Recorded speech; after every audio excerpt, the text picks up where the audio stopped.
they effectively feel weightless, and all objects move equally and freely.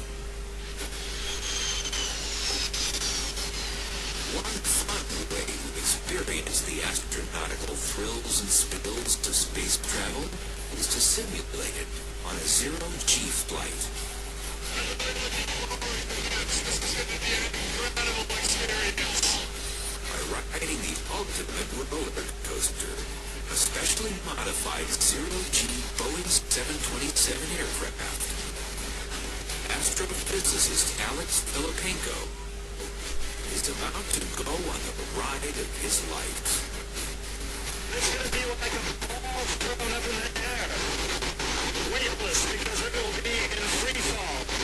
So I'll be floating around as though there's no ground holding me up. The zero-G flight flies between 24,000 and 32,000 feet.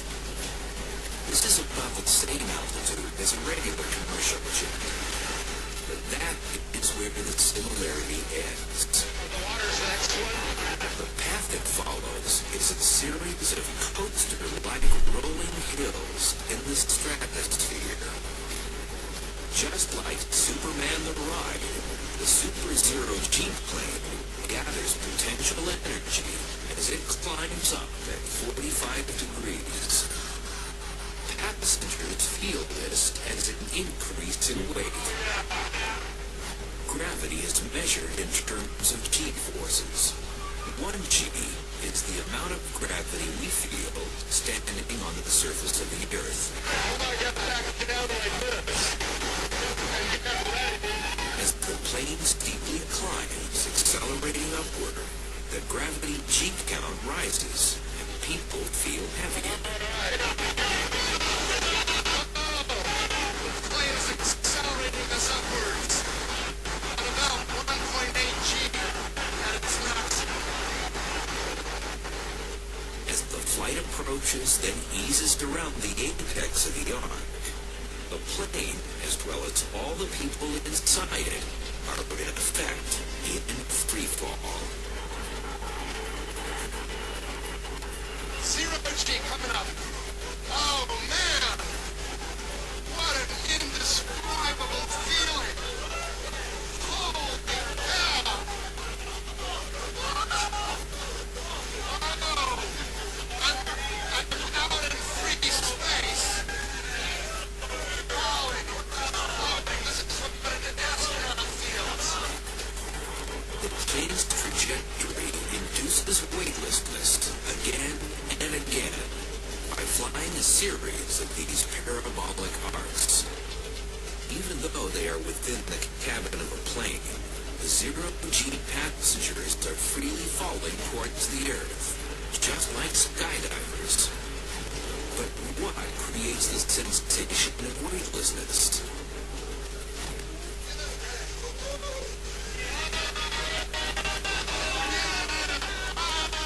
It goes back to Galileo, who showed that all objects fall at the same rate. So as the plane and the people inside fall freely toward Earth, they maintain the same position relative to each other. And that is why they feel weightless.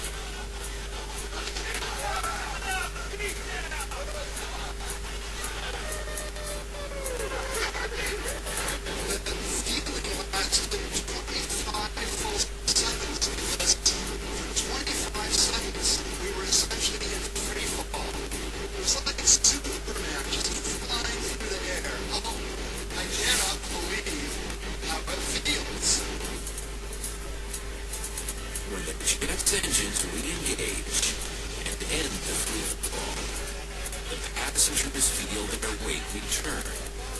As Einstein would say, weightlessness is but an illusion.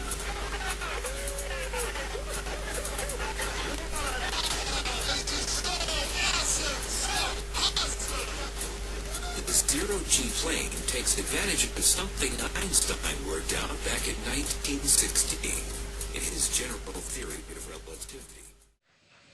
And Go for main engine start.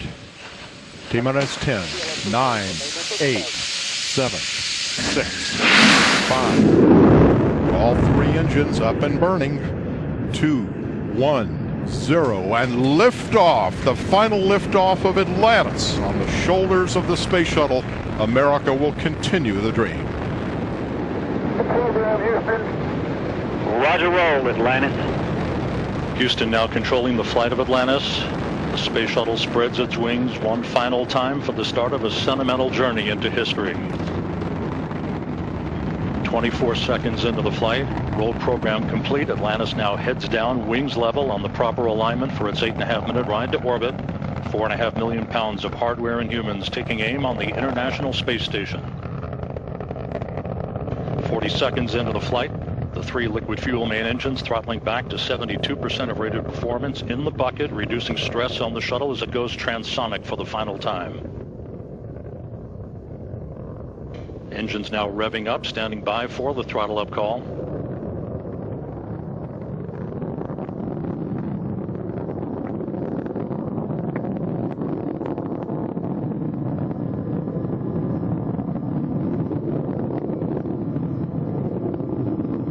Atlantis, go at throttle up, no action, DPDT. Go with throttle up, no action on DPDT. That call from Capcom Barry Wilmore, a transducer, instrumentation only, no action required.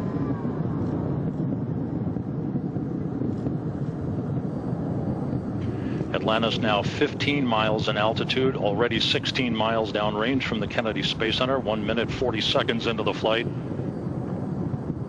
Atlantis flexing its muscles one final time.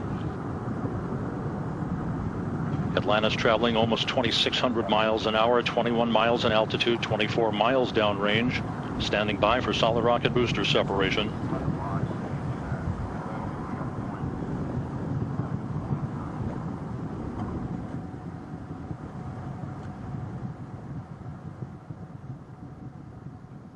Booster officer confirms staging a good solid rocket booster separation.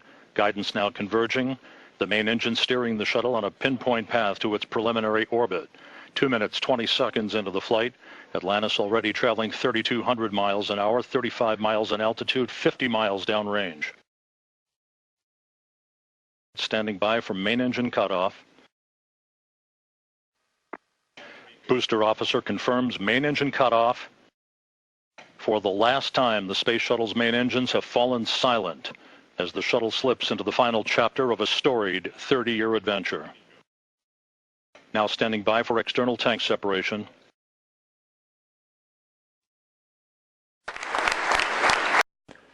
As we watch over the shoulders of Chris Ferguson and Doug Hurley up on the flight deck of Atlantis.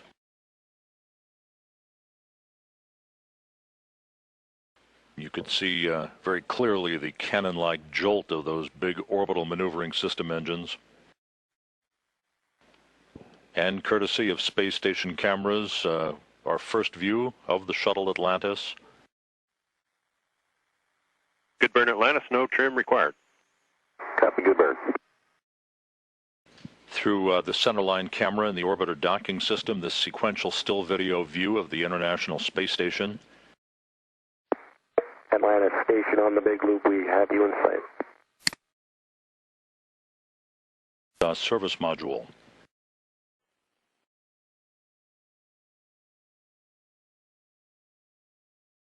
The rendezvous officer indicates to Flight Director Quatziala Barujo that Commander Chris Ferguson has flown a textbook R-bar pitch maneuver.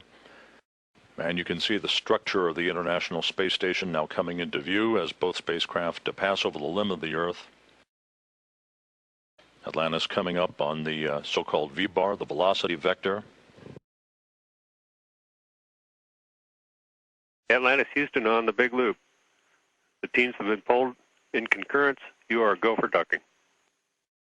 Atlantis on the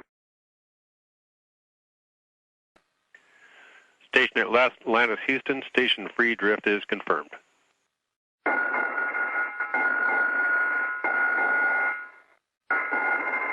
Atlantis arriving. Welcome to the International Space Station for the last time. That's great to be here, station. We'll see you shortly. It's good to be home on station. How's everybody? Командир, вперед, командир. All right. Командир, пошел. Big Russian hug. Командир, пошел. Big Russian hug. How you doing, guys? Good to see you. Hey, Doug. Chuckster.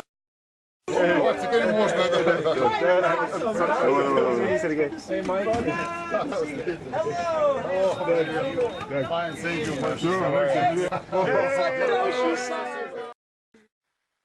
In the wake of yesterday's docking of Atlantis to the International Space Station, the heavy lifting begins, the highlight of which will be the unberthing and removal of the Raffaello multi-purpose logistics module from the cargo bay of Atlantis.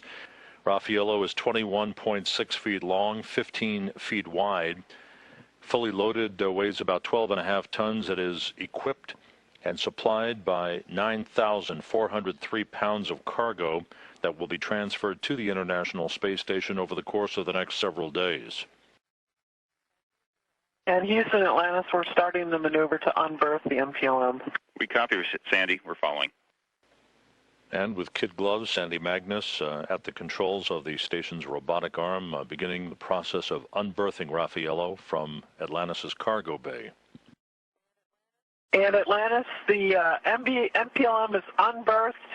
I don't know if you want to mess with the Q camera at all just to see if it's working, but if you manage to get it on, you can deactivate it. Okay, we'll take care of that, thanks. Yeah, on the big loop, Sandy and Satoshi, maneuver to RTL complete. Your go for first stage capture. Hey, Houston on the big loop, we're going to pick up at 1.108. Step 1, we're ready to open the No-2 Nader hatch.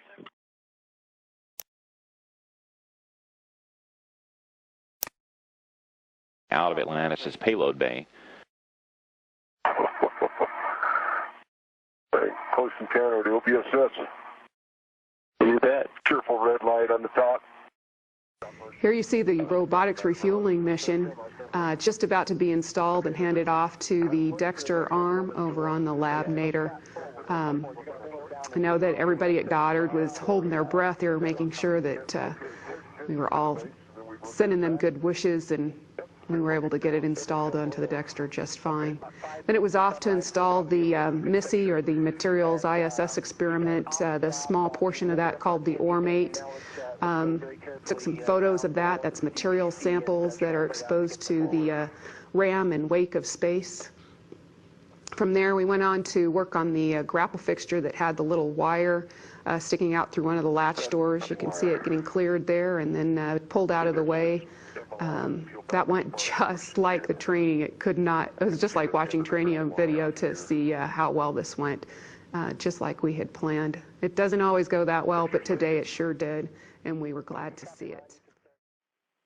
Houston on air ground 2 for transfer. Good evening, Sandy. Go ahead for transfer. Okay, per all these call downs, I show everything complete in the MPLM, and it's actually chock full. The ISPs have foam on them. All the end cones are full of foam. There's random foam in the RSRs that they came up with, so we're full. Hats off to you and your crew. You guys have done an outstanding job. Of course, there's a little bit left to do for tomorrow, but that's nothing compared to the job you guys have already done. Well, it definitely was challenging, but everybody pitched in, and of course, I mentioned it before, we had a good plan. You guys did a lot of great groundwork getting us set, and if you guys wouldn't have done such a good job, and the folks at KSC getting stuff packed and keeping track of all the small things, it would have been a nightmare for us. But it really did go smoothly for all that we were working really hard, and we can't even tell you how much we appreciate all the work you guys did on the ground planning this out. Well, I can honestly say we enjoyed it in some weird way. Totally understand.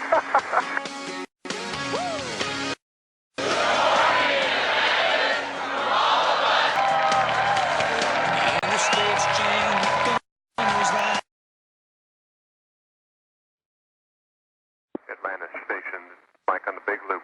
Station is ready for undocking. Atlantis copies.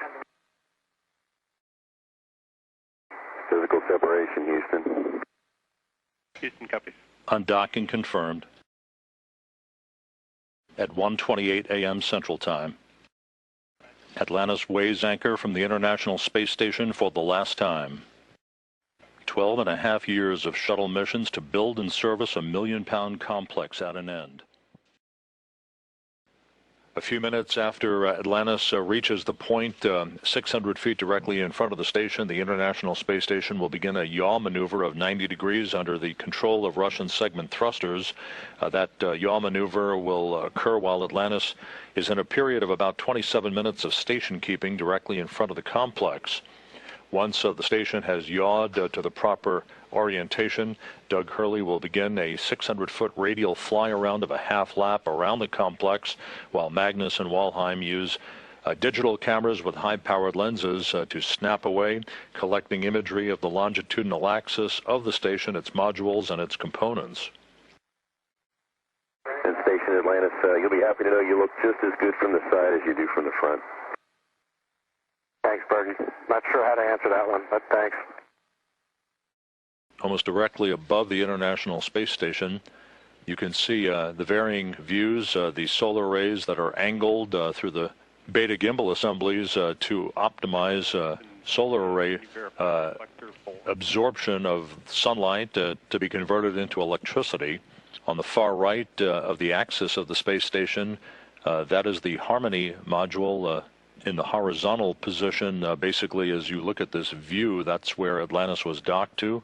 And on either side, those two large modules. At the bottom is the European Space Agency's Columbus laboratory. And on the top of Harmony, as you look at this view from directly above the space station, is the large Japanese segment of the complex, the Kibo module, and its external experiment platform. And ISS Atlantis on the big loop, we're essentially complete with our fly around. We'll be coming out underneath you and should have a good view from the cupola. I'm not sure when we're going to break down the big loop, but if it's any time soon, we just wanted to give you a final goodbye. Hey, thanks, Fergie. We'll be watching you from the SM windows, and you guys look really good on the fly around from what we can see. And again, thank you so much for all that you guys have done for us up here. We really, really appreciate it. Hey, Fergie, from the ULF-7 Orbit 1 team in the ISS Mission Control Room here in Houston, we just want to let you know that it's been our pleasure and honor to support this, the 37th mission of the Space Shuttle to the ISS. And we're proud to be the last in a countless line of mission control teams that have had the honor to watch over the ISS while Discovery and Endeavour and Atlantis have visited over the last 13 years. From this room, we've watched and supported as the shuttle has enabled the station to grow from a humble single module that was grappled by the shuttle's arm to a stunning facility that is so large that some astronauts have even momentarily gotten lost in it. You can take it from me. So, of course, the ISS wouldn't be here without the space shuttle. So while we have the communication link up for the last time, we wanted to say thank you and farewell to the magnificent machines that delivered, assembled, and staffed our world-class laboratory in space. So Fergie, Chunky, Sandy, and Rex, get her home safely and enjoy the last couple days in Space Shuttle Atlantis. Fergie, it's time for us to bid you good night. I think I speak for everyone in the room when I say we all feel very privileged to have been a part of the 135 team with you. Also, speaking for everyone really in the Space Shuttle program, that we're so proud of how you've represented us really to the whole world on this final shuttle mission. Your professionalism and excellence have been really the best kind of tribute to the Space Shuttle and the many people who are a part of its history. So we'll bid you good night, safe travels, and we'll see you back in Houston for the celebration. Well, Megan, thank you. That was really very kind of you. Hey, 42 years ago today, Neil Armstrong walked on the moon. And I consider myself fortunate that I was there to actually remember the event.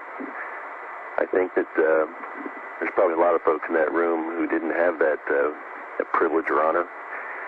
And I can only hope that that day will come for them someday. Atlantis, Houston, everything is looking fantastic. Therefore, you are go for the deorbit burn, and you can maneuver on time. Hey, great news, Butch. Thanks. Go for the deorbit burn, maneuver on time. Now looking over the shoulder of pilot Doug Hurley on the flight deck of Atlantis, this pilot point of view camera, Atlantis soon will be going subsonic. Our first view through infrared cameras at the Kennedy Space Center. Commander Chris Ferguson now flying Atlantis.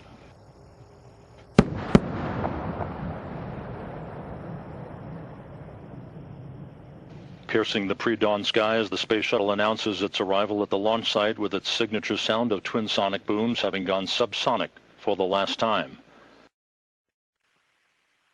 Hey, field inside, Houston. Copy, Atlantis. Field inside. The pre-flare maneuver executed.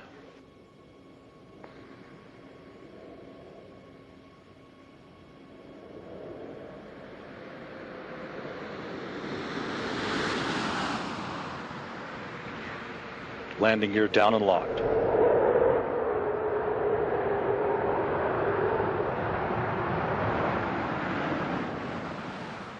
Main gear touchdown. Hurley now deploying the drag chute.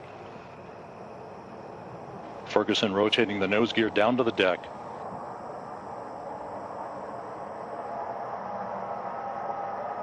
Nose gear touchdown. Having fired the imagination of a generation, a ship like no other, its place in history secured, the space shuttle pulls into port for the last time. Its voyage at an end.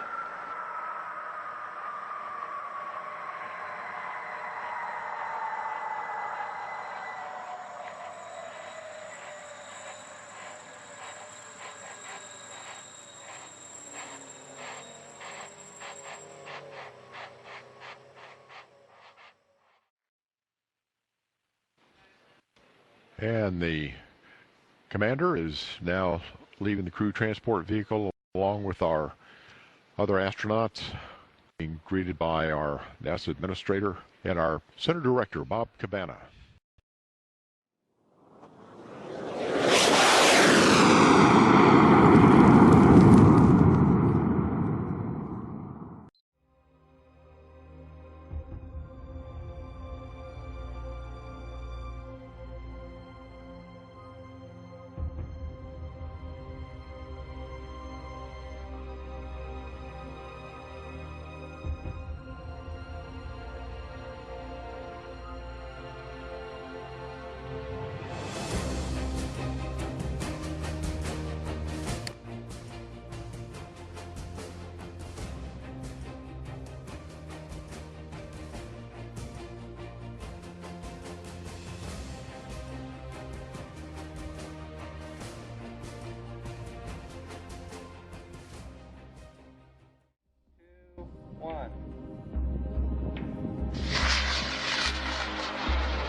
20 seconds. Auxiliary enable, signal return. 10, 9, 8, 7, 6, 5, vehicles armed, 3, 2, 1, fire. Missile away.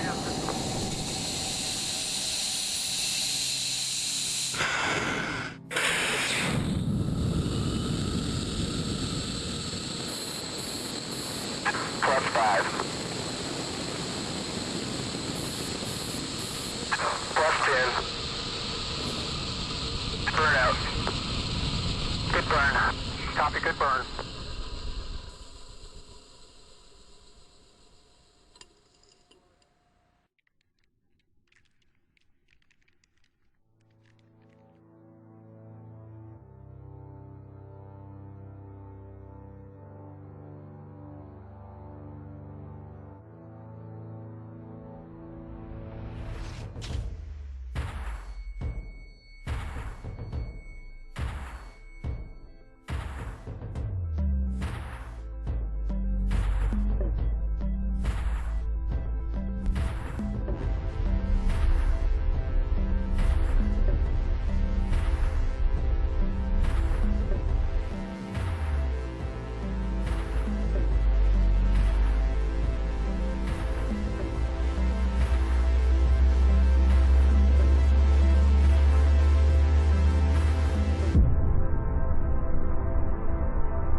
Start, 2, 1, booster ignition, and liftoff of the Space Shuttle Discovery, returning to the space station, paving the way for future missions beyond.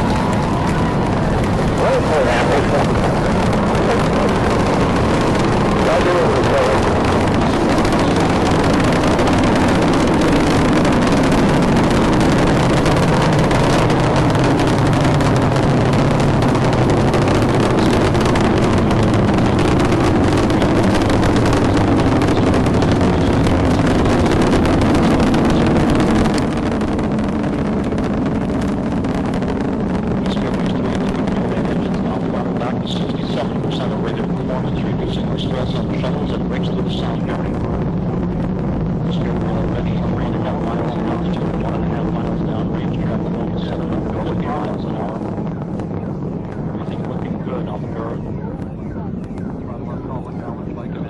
seconds into the flight. Engines beginning to rev up. Stand by for the throttle up call from Capcom Steve Pro. Remember, you can go at Throttle up. Roger, go at throttle up. Just give it a throttle up.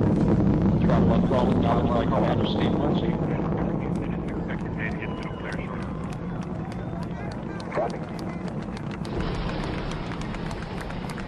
Solid rocket booster separation confirmed. Guidance now converging. Discovery's onboard computers commanding the main engine nozzles to swivel, aiming the shuttle for its precise target in space for main engine cutoff. Okay, you sound good.